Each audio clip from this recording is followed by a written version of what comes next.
If you knew there was a certain number of blog posts that you needed to create, the 50th one or the 100th one was going to completely go viral and change lives, you would be so eager to get to that 100th post. If there was a number and you knew that number, you would just go for it. I believe there is a number. There is a certain number of posts that we have to create before one really resonates with our reader. We just don't know that number.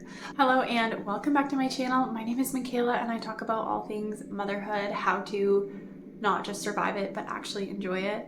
I really have a heart to help you read the Bible if that's something you're struggling with, and to finally start that blog that you've been putting off for a long time. So this is another blogging video. I wanted to really break this down for you and kind of simplify blogging into the 5 things that you need to start your blog, because I think it's so easy for a lot of us to get stuck in analysis paralysis and get stuck in research mode watching videos like this. It's so much easier to learn about blogging and watch all those videos with tips and try to glean everything we can instead of actually doing the hard thing and starting your blog.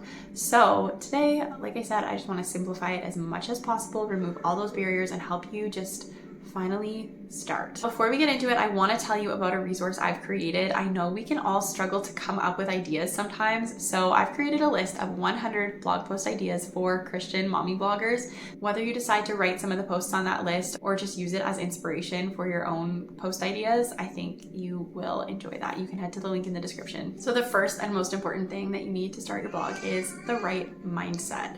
And I have so much I could say about this. I could do like 17 videos on this topic, but I will just try to share a few points around this that have really changed things for me. I want you to know that if you have this desire to start a blog and it hasn't gone away, it's maybe resurfaced a few times, it's probably not going to go away, especially if you're watching videos like this and being really thoughtful and intentional and trying not to jump in too quickly. That desire, it's probably going to keep weighing on you and keep coming back up until you actually do it. So you might as well just start, see how it goes. Literally the worst thing that can happen is you decide you don't actually like blogging, it's not for you, and then you move on with your life and at least you got it out of your system. But a desire like that, it's not going to go away unless you at least get it out of your system. Maybe you've been thinking about this for a long time and you keep seeing friends announce that they started a blog, or even maybe influencers that you follow. You keep seeing people who have a blog and you just feel so jealous every time you see that. That's a sign. With anything that you want to pursue, maybe your friend just started a pet sitting business and you're incredibly jealous because that's something that's on your heart too. That probably means that you need to just go ahead and try it, because I don't know about you, but I don't get that same pang of jealousy if it's something that I am completely neutral about or not also wanting to pursue. One of the things I used to spend a bunch of time researching and kind of use as a procrastination tool was my content pillars or my topic. Really, I think in order to figure out what you enjoy writing about, you need to just start writing and see how it goes. I've gained so much clarity with what I want to blog about and what I want to talk about in these videos as I'm going. The more blog posts I write, the more data I have in my own head of what I actually enjoy writing about, maybe what has actually blessed other people. You're not going to get that kind of information until you just start writing. Number 2, what you need to start a blog is, of course, a few blog posts. And I say a few because you've probably had a lot of friends who have started, who have gone on Facebook and announced, I'm starting a blog, everyone go read it, and you go to their blog and there's just like either nothing or there's one introductory post about why they wanted to start a blog. And that's cool and all, we all start somewhere, but I find a lot of those people who start that way with just that one post don't ever go back and revisit their blog and start creating valuable content that people want to read. So that's why I always recommend, before you go and choose a website platform and create a website and get stuck picking fonts and colors and whatever, actually sit down and write. Decide whether or not you enjoy writing a blog post. Give yourself a fake deadline. This is what I did at one point. I told myself I'm going to pretend that I have a publishing deadline every Friday. I'm going to publish a new blog post, and it just lived in my Google Docs. But then each week, that was my task, to sit down to write one blog post and get it ready as if I were about to publish it on a blog. That allowed me to get a good feel for it, Also confirmed in me that I did enjoy writing and blogging, and I wanted to do it for an actual reader and have somewhere to put it. And it also meant that when I actually got my website up and running, I had several blog posts to put on it so that if someone came over to look at it, they weren't just stuck with this one long story of me wanting to blog. It was actually a few posts that could serve them. I know it's hard to declare words done, but this is where it's helpful to have a publishing deadline, even if it's made up, and to give yourself time limits on specific tasks. So maybe give yourself 10 minutes to come up with an outline for a blog post. Give yourself whatever, set a timer for 20, 30, 40 minutes, whatever you think you need. See how much you can write in that time, just not worrying about spelling and grammar, just get it all written out, and then set yourself a timer, maybe like 20 minutes to go back and edit it, so that you're not getting stuck in that trap of perfectionism that holds up so many of us from putting good and beautiful things out into the world. So that's number 2. You need a few blog posts and a routine of actually writing in order to start your blog.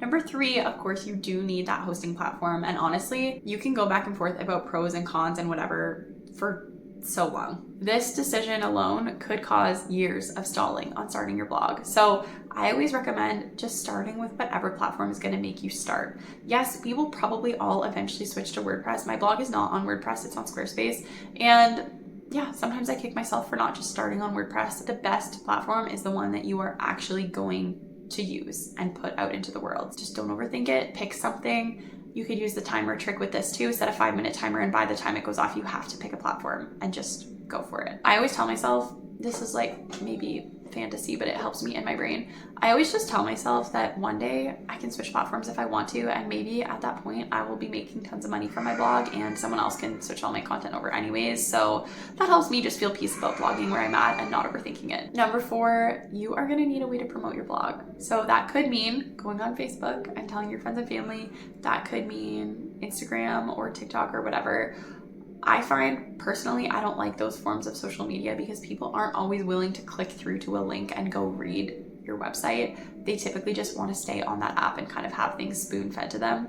So I prefer Pinterest for this. I don't personally classify Pinterest as social media. It's more of a search engine, and it's just so much more chill. You can actually schedule posts and forget about them. There's no penalty if you're not engaging the right ways with all the other people on there. The reason I say you need a way to promote your blog is because, of course, if you are putting a website on the internet, you need to somehow drive traffic to that website. People aren't just going to stumble across it unless you're some kind of SEO expert, and in that case, good for you, you go for it. But most of us need something to drive traffic to our blog.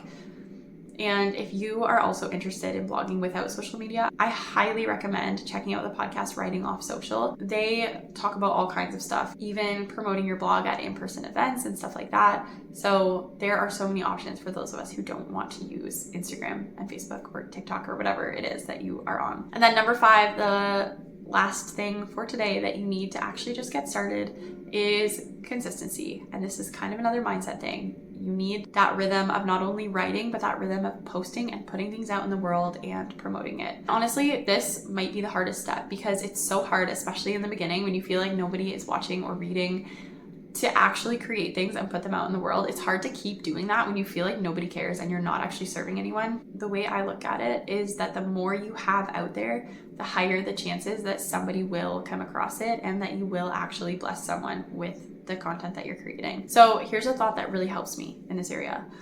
If you knew there was a certain number of blog posts that you needed to create, or a certain number of pins or whatever, and then that, let's say the 50th one or the 100th one was gonna completely go viral and change lives and glorify God in huge ways, you would be so eager to get to that 100th post. You would be just showing up, hammering out content, getting it done, so eager for that 100th post. If there was a number and you knew that number, you would just go for it. You wouldn't get so stressed out about perfectionism and all that good stuff. You would just do it, right? I think we all would. I believe there is a number. There is a certain number of posts that we have to create before one really resonates with our reader. We just don't know that number. What I like to do sometimes is pick an imaginary number in my head. So say I need to make 100 videos on this channel, and then one of them will go viral and bless thousands of people and change their lives, or whatever it is, whatever your goal is, make up a random number and then just shoot for that number and then not overthink all of the ones in between. And if you're like me, you might be thinking, oh, but if I knew that number, if I knew what my 100th post was going to be, I would just do that one first. But of course, it doesn't work that way. There is great value in those 99 posts that maybe no one will ever read. Because even if those posts don't serve your reader the way you wish they could, those posts are changing you. And with each one, you are learning so much more and you're growing and you're getting closer to creating content that really resonates with your ideal reader. So that's what helps me when it comes to showing up and being consistent. It might sound a bit silly to focus on quantity, but I really think if you are a recovering perfectionist like I am, you need to focus on quantity to stop obsessing so hard about the quality, because what you are putting out into the world is probably going to be great and it doesn't need to be perfect. If you are working towards starting your blog and maybe you're obsessing about content ideas, you can head to the link in the description and download that list. The 100 blog post ideas for Christian mommy bloggers. So that's all I have for you today. Let me know in the comments where you are at. Are you a blogger, an aspiring blogger, someone with no interest in blogging who's just here to hang out? Let me know where you're at. If you have a tip or a thought that has been really life-changing for you and your blog, please leave it down below and I would love to glean from you. So if you want to stick around here, be sure to hit subscribe and send this video to a friend who you think it might bless. Thanks for watching.